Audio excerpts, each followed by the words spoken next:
Hello, my friends. Welcome back. I'm joined by Chris from Ben Studio. Hello, sir. Hi. Thank you very much for joining me. We are talking about Days Gone. There's the logo right here. You guys, this is a very exciting time because we showed a little bit of footage from Days Gone running on PlayStation 4 Pro hardware. Tell me a little bit about what the Pro hardware not only means to you as a developer, but also kind of to specifically the project that you guys have been working on. Well, for Days Gone, it's really exciting working with the PS4 Pro. What it's really providing us now is a visual clarity that we haven't been able to see before. It's just super astounding. So the details of the environment really pop now. The character details, the color, the vibrancy of it. It's just amazing. And when we first got it up and running and put it out in front of the team, it was a game changer. It was a jaw-dropping experience. Jaws were on the floor. Yeah. and then tell me a little bit about the specific technologies of the PS4 Pro that you guys feel like have been most beneficial to you as a studio. Well, I mean, the resolution, increase in resolution has been that was the first step, getting that up and running, and that was great. And again, it's like our character artist came in and saw Deacon and actually could see all the stitching detail. Tears running down their face. In the clothing and everything. So all that detail that they had been working on is now, absolutely That's amazing. Stunning. So it's not even on the technical side, but it's also like these are the kind of technologies that also, from an artistic perspective, put that stuff out there more in front of the player as well. Yeah, exactly. Yeah. So, and it's an open world environment, so we have a lot of scenes where you're going into dark interiors to bright exteriors. So trying to manage that exposure in lighting, on a SDR TV, regular TV, is pretty tough. We do a lot of work to make that feel right. Sure. But then when we put HDR in, all of that just becomes natural. It's like you're looking out the window of your office, which in our case in Bend is what you see in the game. Yeah, I was going to say, is this game just based on your office and the surrounding environment? I mean, it's gorgeous. Some of it, most definitely. Yeah, I mean, that's amazing. And I think that's actually the point you made about looking out of a window. I think that's one of the best ways to illustrate what HDR can do, is sort of that ability to more naturally show off to the player like what the human eye can see, right? Yeah. Because anytime you try and take a picture and you're like, you can either get the window or you can get what's behind the window. Yeah. But here, you kind of, when you guys are panning that camera by, and it's just incredible, the lighting effects. I mean, what is that like for teams like your lighting team, your art team? I mean, is that just open up new tools for them to use when it comes to game development? It really does, absolutely. Yeah. I mean, and again, our goal from the beginning was to have, a visual realism in the environment, that we've always been striving for. So once we turn on HDR, the colors that the artists have been putting a lot of work in and trying to balance all that stuff all just naturally comes out. Yeah.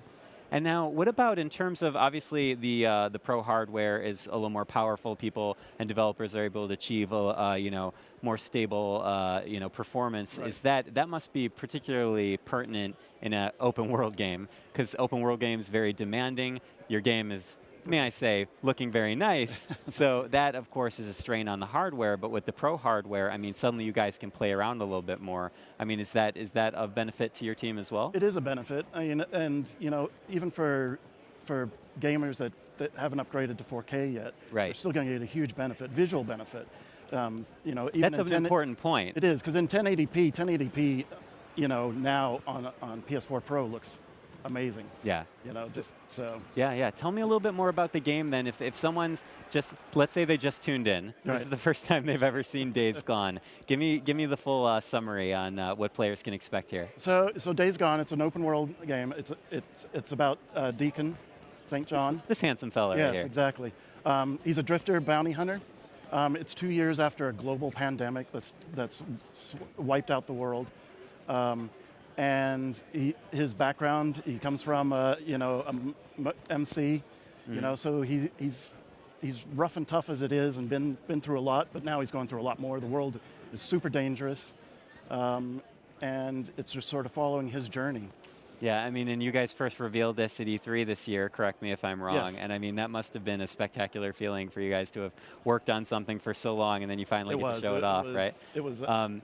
Now, in terms of dealing with kind of an open world, obviously, this gentleman is using a motorcycle to get around. I mean, that must play a role in the game design that you guys are putting together. It absolutely does. You know, again, this is 2 years after everything went wrong. Went sour. Yeah. Went real really, south. really bad. So the roads have deteriorated. You know, being able to get around and be very maneuverable. Deacon, being a biker on a bike, can get around in that environment much easier. Does that mean that the way that your team sort of lays out the world, like building things, I mean, does that actually change the way that they're creating environmental design? I mean, is the absolutely. Transportation informs that back and forth? Yeah, absolutely. Yeah. All that's taken into account. Okay, yeah. So, I mean, does that mean that if your gentleman here, Deacon, can get around on a motorcycle, do you guys suddenly have to build, like, start to get bigger and bigger? Because I mean, you're dealing with fast transportation here. Right. I mean, how do you take that into account? I mean, it's just a matter of coming up with interesting environments that he has to traverse, but the bike also plays a big part in setting up for whatever mission he's about to take on. Right. So it's about carrying supplies with him, but also being very nimble. Being able to get out of a situation. It's your mobile HQ. Yeah. Tell me a little bit about the combat. Actually, we're kind of seeing on the screen here that using the Molotov cocktails, which of course look great on the Pro hardware. Yeah. But a little bit about the combat design in Days Gone. I mean, how is Days Gone separate from other third-person open-world games? Well, again, we're paying a special attention to the environment. We're calling it sort of this sandbox combat. So it's really up to the player looking at the environment, seeing how he can take advantage of it, craft specific weapons based on what's around him, and bring those kind of weapons into the battle with them. So there's a lot of preparation, to take into account, especially when you're going up against, as you see, the Horde. Do you feel like hoarders and people that like to collect stuff are going to get a kick out of this? I think so. Yeah, absolutely. Just scavenging through the environment. I mean, there must be a survival element to this game as well, considering that, as we have discussed, the world has kind of fallen to pieces. Yes, and Deacon has to make do with what he's got. Yep. Does that inform your guys' design in terms of weapons, items, things like that? Yeah, absolutely. Yeah. Okay. And there's a natural progression, as you progress through the story. And anything you can share with us in terms yet. of? We're so close. I know, so close. Okay, well, before we wrap up, I kind of want to know, in terms of you as a developer, what do you take away from the PS4 Pro hardware, and what do you feel like has been really beneficial to you guys as a team? It really has. I mean, it's... Anything in particular, like any specific elements that you feel like you guys were like, wow, this was it? When we got HDR running, that was the turning point? That was the moment. Okay. It really was a game changer. All right, excellent. Well, thank you so much, Chris, for joining me Yeah, today. I really appreciate it. And of course, thank you to all of you watching at home. Just a quick reminder that a lot of this amazing footage that Chris and I are chatting about will be available to view in 4K in the days to come on Video on Demand and including on YouTube. So please stay tuned for that. Also, please stay tuned because we are going to be hearing from some of the top developers at Worldwide Studios and beyond about some of the ways they are able to leverage the PS4 Pro to create heightened experiences for you, the video gamer. So please do not go anywhere. We have more to show you coming up. Stay with us. PlayStation